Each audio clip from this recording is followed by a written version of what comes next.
की बाबासाहेब एका ठिकाणी म्हणालेले आहेत की भगवद्गीता ही दुसरं तिसरं काही नसून हे बुद्ध धर्मातल्या त्रिपिटकातलं धम्मपद आहे.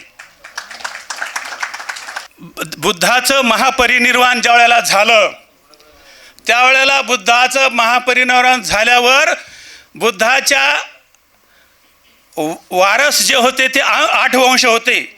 शाक्य, कोलीय, मल्ल वगैरे असे 8 वंशाचे लोक होते त्या ठिकाणी. त्यांच्यामध्ये भांडणं सुरू झाली आणि ती भांडणं कोणी मिटवली? एका ब्राह्मणाने मिटवली. बाबासाहेब आंबेडकर हे आमचा बाप आहे. म्हणजे बापाने सांगितलं तेच आपण सांगितलं पाहिजे, तेच आपण मानलं पाहिजे. इतर कुणाचंही आयऱ्या गाऱ्याचं आम्हाला मानायचं काही कारण नाही. हा तरुण वर्ग शिकला परंतु वाचन करीत नाही. व्हॉट्सअप विद्यापीठातून जे आलं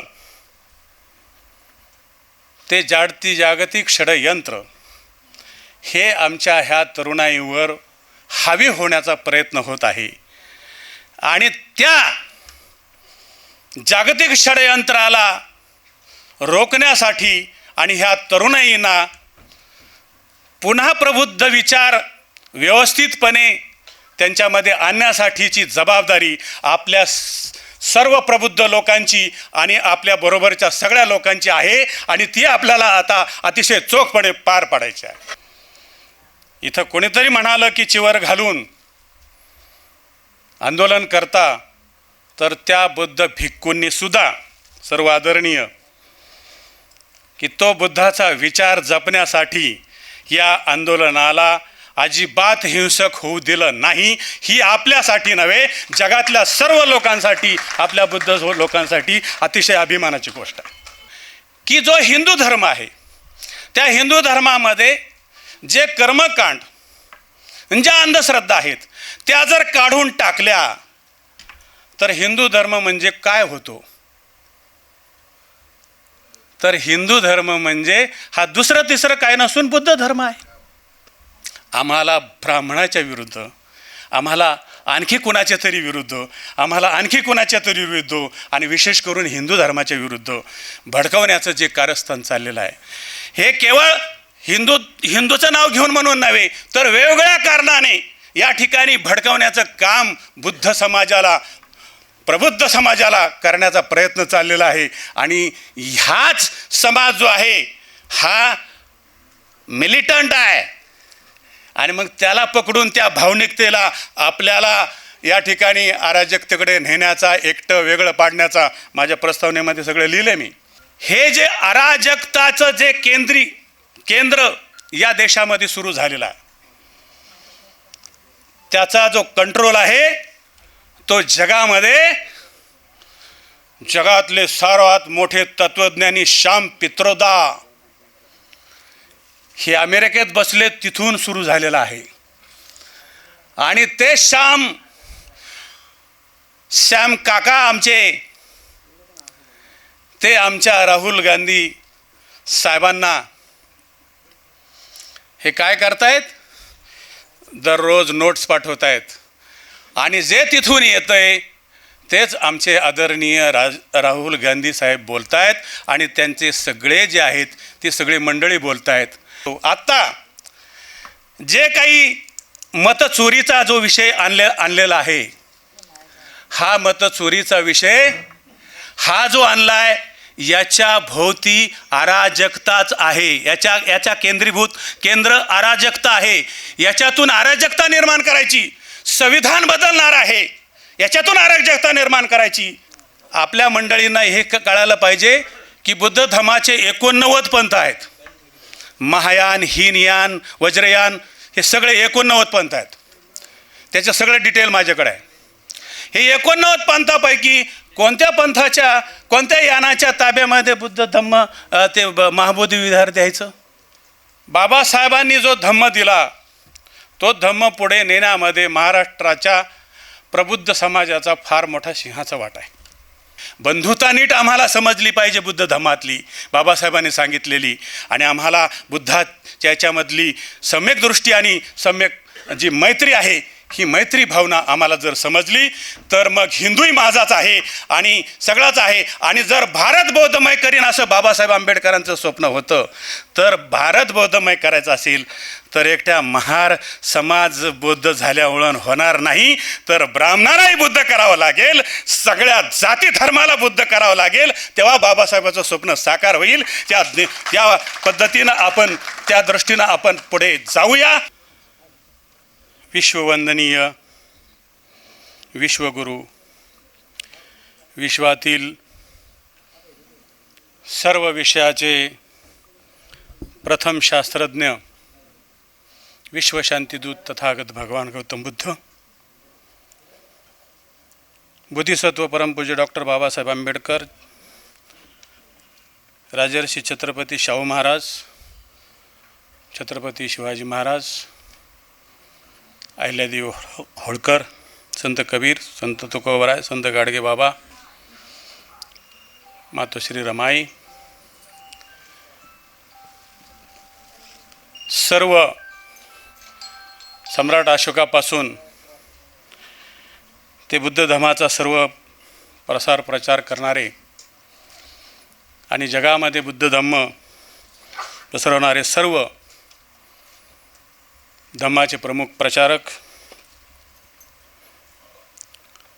आणि या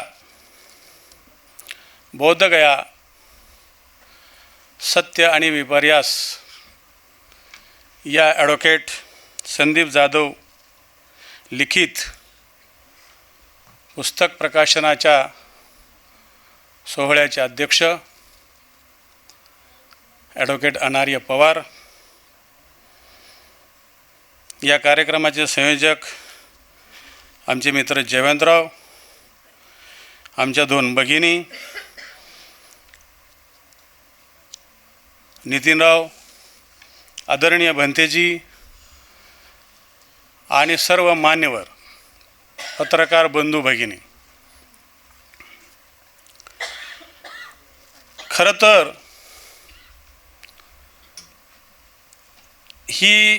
हे पुस्तक ज्या वेळेला लिहिलं संदीपरावने, त्यावेळेला महाराष्ट्रातल्या एका आमच्या मोठ्या आदरणीय व्यक्तीचा मला फोन आला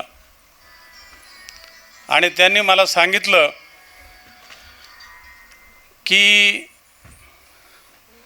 तुम्हाला या पुस्तकाची प्रस्तावना लिहायची आणि मी आता हे पुस्तक तुम्हाला PDF पाठवलेलं आहे, ते वाचून बघा आणि त्याची एक 5-7 पानाची प्रस्तावना तुम्हाला लिहायची. पुस्तक फार मोठं नाही, परंतु 5-7 पानाची प्रस्तावना तुम्ही लिहावी. तर मी त्यांना म्हणालो की अजून कोणीतरी लिहावी, तर ते म्हणाले नाही तुम्हालाच लिहायची. तर मी आपला आज्ञा पाळलेली आहे आणि या पुस्तकाची प्रस्तावना मला जमेल तेवढ्या शब्दामध्ये थोडक्यात, कारण बुद्ध धम्म मांडताना त्याचा सगळा सार आणायला इतक्या कमी शब्दामध्ये जरा अवघड आहे. तरी पण ॲडव्होकेट संदीप जाधवांनी जे लिहिलं बौद्धगयाच्या संदर्भात, त्याचं सत्य आणि कोण कसा विपर्यास करतंय याची सबळ पुराव्यासह त्यांनी जी मांडणी केली, हे सगळे वाचल्यावर मला एक गोष्ट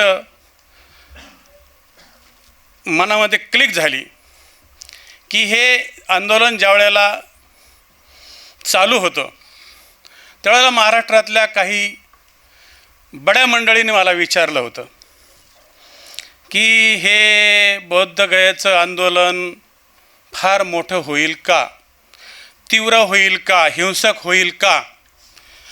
तर ते आंदोलन ज्या वेळेला सुरू झालं होतं त्यावेळेलाच मी म्हणालो होतो की हे आंदोलन खात्रीने 100% तीव्र होणार नाही, हिंसक होणार नाही. याचं कारण असं आहे की मला माझ्या मनामध्ये ह्या बौद्ध जगातल्या बौद्ध समुदायावर आणि विशेषतः महाराष्ट्रातल्या माझ्या प्रबुद्ध बौद्ध समाजावर पूर्णपणे विश्वास होता आणि आहे की हे बाबासाहेबांनी जो धम्म दिला तो धम्म पुढे नेण्यामध्ये महाराष्ट्राच्या प्रबुद्ध समाजाचा फार मोठा सिंहाचा वाटा आहे. आणि याचा मला प्रचंड अभिमान वाटतो की त्या कारणाने बुद्धाचे संपूर्ण विचार किंवा बुद्धाच्या विचाराचं सार ह्या आमच्या महाराष्ट्रातल्या प्रबुद्ध समाजाला समजल्यामुळं इथं कोणीतरी म्हणालं की चिवर घालून आंदोलन करता, तर त्या बुद्ध भिक्खूंनी सुद्धा सर्व आदरणीय की तो बुद्धाचा विचार जपण्यासाठी या आंदोलनाला अजिबात हिंसक होऊ दिलं नाही. ही आपल्यासाठी नव्हे, जगातल्या सर्व लोकांसाठी, आपल्या बुद्ध लोकांसाठी अतिशय अभिमानाची गोष्ट आहे. आता गोंधळ कुठं आहे, भानगड कुठं आहे, तर जगामध्ये ज्या वेळेला इस्लामची स्थापना झाली त्यावेळेला इस्लामची स्थापना झाल्याच्या नंतर या जगामध्ये जी अराजकता सुरू झाली, अतिशय धारिष्ट्यानं मी कुठेही बोलतो, याच्यामध्ये मी संविधान जागर समिती यात्रेच्या मध्ये सुद्धा त्या संदर्भात खूप सविस्तर मांडणी केलेली आहे. इथं आता मांडणी करता येणार नाही. परंतु अराजकतेला सुरुवात जर या जगामध्ये झाली असेल तर ती इस्लामचा उदय झाल्यानंतर झाली. आणि त्या अराजकतेला या प्रबुद्ध समाजानं या देशातल्या तमाम हिंदू आणि सगळ्या या देशातल्या धर्मवाल्यांनी आळा घातला पाहिजे. याची संपूर्ण मीमांसा, संपूर्ण विवेचन स्वतः बाबासाहेब आंबेडकरांनी अनेक ठिकाणी केलेलं आहे. पण त्यातलं प्रमुख विवेचन जे आहे ते थॉट्स ऑन पाकिस्तान या पुस्तकामध्ये आहे. आपल्या समाजाला मी आमच्या ताई मला नेहमी योजना ताई म्हणत असतात आणि आता मला बोलताना पण चिडवतात की तुम्ही वाचलंच नाही. आपला समाज आहे हा वाचित नाही. अलीकडचा इथं उल्लेख झाला, अलीकडचा जो तरुण वर्ग आहे हा तरुण वर्ग शिकला परंतु वाचन करीत नाही. व्हॉट्सअप विद्यापीठातून जे आलं ते जागतिक षडयंत्र हे आमच्या ह्या तरुणाईवर हावी होण्याचा प्रयत्न होत आहे. आणि त्या जागतिक षडयंत्राला रोखण्यासाठी आणि ह्या तरुणाईंना पुन्हा प्रबुद्ध विचार व्यवस्थितपणे त्यांच्यामध्ये आणण्यासाठीची जबाबदारी आपल्या सर्व प्रबुद्ध लोकांची आणि आपल्या बरोबरच्या सगळ्या लोकांची आहे. आणि ती आपल्याला आता अतिशय चोखपणे पार पाडायची आहे.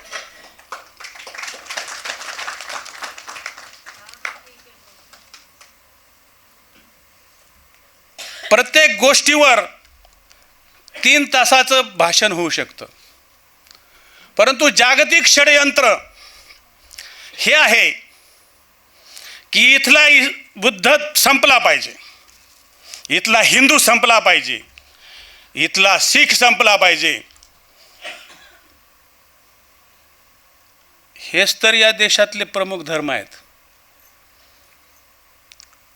आणि ज्यावेळेला आपण त्याचा पूर्ण अभ्यास करतो, मला अतिशय धारिष्ट्याने सांगावंसं वाटतं आणि मी नेहमी सांगत असतो, आजही सांगतो की जो हिंदू धर्म आहे त्या हिंदू धर्मामध्ये जे कर्मकांड, ज्या अंधश्रद्धा आहेत त्या जर काढून टाकल्या तर हिंदू धर्म म्हणजे काय होतो? तर हिंदू धर्म म्हणजे हा दुसरं तिसरं काय नसून बुद्ध धर्म आहे. जर हिंदू धर्मातल्या ह्यात अनिष्ट चाली रूढी, चुकीच्या परंपरा आणि अंधश्रद्धा आणि ह्या सगळ्या गोष्टी जर काढून टाकल्या तर हिंदू धर्म म्हणजे बुद्ध धर्म आहे. आणि बाबासाहेब आंबेडकरांनी माझ्याकडे पुरावे आहेत, माझ्याकडे सबळ पुरावे बाबासाहेबांनी लिहिलेले आहे आणि बाबासाहेब बोललेले आहेत. मी बाबासाहेब आंबेडकर हे आमचा बाप आहे. जे बापाने सांगितलं तेच आपण सांगितलं पाहिजे, तेच आपण मानलं पाहिजे. इतर कुणाचंही आयऱ्या गैऱ्याचं आम्हाला मानायचं काही कारण नाही. आणि म्हणून बाबासाहेब आंबेडकरांनी आम्हाला जे सांगितलं ते आम्ही 100% बुद्धीच्या कसोटीवर मानलं पाहिजे. आणि म्हणून मला या ठिकाणी अतिशय सगळ्यांना सांगू वाटतं की बाबासाहेब एका ठिकाणी म्हणालेले आहेत की भगवद्गीता ही दुसरं तिसरं काही नसून हे बुद्ध धर्मातल्या त्रिपिटकातलं धम्मपद आहे. एका पुस्तकामध्ये बाबासाहेब आंबेडकर म्हणतात भगवद्गीतेमध्ये जर दुसरं काही लोकांनी जर घुसडवलं नसतं, ते जर काढून टाकलं तर दुसरं तिसरं काही नसून ती भगवद्गीता आहे. ज्ञानेश्वरीमध्ये बुद्धाचे अनेक श्लोक आहेत. ऋग्वेदामध्ये अनेक ठिकाणी खूप ठिकाणी बुद्धाचा उल्लेख आहे आणि सगळं माझ्याकडे आहे. ते म्हणूनच मी असं म्हणालो की प्रत्येक गोष्टीवर जर बोलायला गेलं तर 3-3, 4-4 तास त्याला लागतील. आणि म्हणून मला या ठिकाणी सांगावंसं वाटतं की हे जे अराजकताचं जे केंद्र या देशामध्ये सुरू झालेलं आहे, त्याचा जो कंट्रोल आहे तो जगातले सर्वात मोठे तत्वज्ञानी श्याम पित्रोदा हे अमेरिकेत बसले तिथून सुरू झालेला आहे. आणि ते श्याम काका आमचे ते आमच्या राहुल गांधी साहेबांना हे काय करतायत, दररोज नोट्स पाठवत आहेत. आणि जे तिथून येतंय तेच आमचे आदरणीय राहुल गांधी साहेब बोलतायत आणि त्यांचे सगळे जे आहेत ते सगळे मंडळी बोलतायत. आत्ताही याचा विषयांतर होईल, पण मी समजण्यासाठी एक गोष्ट सांगतो. आत्ता जे काही मतचोरीचा जो विषय आणलेला आहे, हा मतचोरीचा विषय हा जो आणलाय याच्या भोवती अराजकताच आहे. याच्या केंद्र अराजकता आहे. याच्यातून अराजकता निर्माण करायची. संविधान बदलणार आहे, याच्यातून अराजकता निर्माण करायची. महाबोधी बुद्ध विहार जे आहे ते बौद्धाच्या ताब्यात द्या. आता आपल्या मंडळींना हे कळायला पाहिजे की बुद्ध धर्माचे 89 पंथ आहेत. महायान, हीनयान, वज्रयान हे सगळे 89 पंथ आहेत. त्याचं सगळं डिटेल माझ्याकडे आहे. हे 89 पंथापैकी कोणत्या यानाच्या ताब्यामध्ये बुद्ध धम्म ते महाबोधी विहार द्यायचं? बुद्धाचं महापरिनिर्वाण ज्या वेळेला झालं त्यावेळेला बुद्धाचं महापरिनिर्वाण झाल्यावर बुद्धाच्या वारस जे होते ते 8 वंश होते. शाक्य, कोलीय, मल्ल वगैरे असे 8 वंशाचे लोक होते त्या ठिकाणी. त्यांच्यामध्ये भांडणं सुरू झाली आणि ती भांडणं कोणी मिटवली? एका ब्राह्मणाने मिटवली. आणि हे कुणी सांगितलंय? बाबासाहेब आंबेडकरांनी त्यांच्या बुद्ध आणि धम्म त्याच्यामध्ये सांगितलंय. आम्ही वाचलं का बुद्धाचं महापरिनिर्वाण? ह्या जो चॅप्टर आहे तो वाचला आणि त्याच्यानंतर शेवटला काय झालं, त्यांचं कसं वाटण्या झाल्या, त्या 8 याच्यामध्ये एका ब्राह्मणाने त्याला ते वाटण्या करून दिल्या. शेवटला 1 वंशाचे माणूस म्हणजे लोक राहिले, त्यांनी राख नेली. अशा पद्धतीनं आम्हाला ब्राह्मणाच्या विरुद्ध, आम्हाला आणखी कुणाच्या तरी विरुद्ध, आणि विशेष करून हिंदू धर्माच्या विरुद्ध भडकवण्याचं जे कारस्थान चाललेलं आहे, हे केवळ हिंदूचं नाव घेऊन म्हणून नव्हे तर वेगवेगळ्या कारणाने या ठिकाणी भडकवण्याचं काम बुद्ध समाजाला प्रबुद्ध समाजाला करण्याचा प्रयत्न चाललेला आहे. आणि ह्याच समाज जो आहे हा मिलिटंट आहे आणि मग त्याला पकडून त्या भावनिकतेला आपल्याला या ठिकाणी अराजकतेकडे नेण्याचा, एकटं वेगळं पाडण्याचा माझ्या प्रस्तावनेमध्ये सगळं लिहिलं मी. हा प्रयत्न चालू आहे. आणि म्हणून मला या ठिकाणी सांगायचं आहे की ही जी अराजकता या जगामध्ये, या देशामध्ये सुरू करण्यात आलेली आहे आणि त्याची परिणती हा जो देश आहे, हा देश इस्लाम करण्यासाठी चाललेलं सगळं कारस्थान आहे. आणि म्हणून आम्हाला सगळ्या धर्माला आता एकत्रित यावं लागेल. या देशातले जे धर्म आहेत, बुद्ध धर्म, हिंदू धर्म आणि शीख धर्म, ह्या सगळ्या धर्माला आता हातात हात घालून एकत्रितपणे आम्हाला यावं लागणार आहे. आणि हे जे षडयंत्र आहे, जागतिक षडयंत्र, हे आम्हाला उलटवून टाकावं लागणार आहे. अशा पद्धतीची विनंती मला या ठिकाणी करायची आहे. माझी प्रस्तावना आपण नक्की वाचावी आणि मला त्याच्यावरच्या प्रतिक्रिया कळवाव्यात. संदीप जाधव यांनी यशामधली जी सत्यता समोर आणण्याचा जो प्रयत्न केलेला आहे ती आपण सगळ्यांनी समजून घेऊन संपूर्ण आपल्या समाजामध्ये त्याला प्रसारित करावी आणि आपल्या समाजाला व्यवस्थितपणे मैत्रीच्या मार्गाकडे, कारण मैत्रीचा मार्ग जो आहे हा सम्यक दृष्टीतून आलेला आहे. अष्टांगिक मार्गातल्या सम्यक दृष्टी ही जी पहिली दृष्टी आहे, या सम्यक दृष्टीमधून आलेलं जे काही मैत्री, बंधुतेवर डॉक्टर बाबासाहेब आंबेडकरांनी त्यांच्या संविधान सभेच्या शेवटच्या भाषणामध्ये अतिशय व्यवस्थितपणे त्यांनी सगळं सांगितलेलं आहे. बंधुता नीट आम्हाला समजली पाहिजे बुद्ध धर्मातली, बाबासाहेबांनी सांगितलेली. आणि आम्हाला बुद्धाच्या याच्यामधली सम्यक दृष्टी आणि सम्यक जी मैत्री आहे, ही मैत्री भावना आम्हाला जर समजली तर मग हिंदूही माझाच आहे आणि सगळाच आहे. आणि जर भारत बौद्धमय करीन असं बाबासाहेब आंबेडकरांचं स्वप्न होतं, तर भारत बौद्धमय करायचं असेल तर एकट्या महार समाज बुद्ध झाल्यामुळं होणार नाही, तर ब्राह्मणालाही बुद्ध करावं लागेल, सगळ्या जाती धर्माला बुद्ध करावं लागेल. तेव्हा बाबासाहेबाचं स्वप्न साकार होईल. त्या पद्धतीनं आपण, त्या दृष्टीनं आपण पुढे जाऊया. अशा प्रकारची मी विनंती करून माझे या ठिकाणी 2 शब्द थांबवतो. माझं काही चुकलं असेल तर कुणी प्रबुद्ध मला नक्की मार्ग दाखवू शकतो. मी 100% ऐकायला तयार आहे. एवढं मी नम्रपणे सांगून माझे 2 शब्द थांबवतो. जय भीम, जय बुद्ध, नमो बुद्धाय.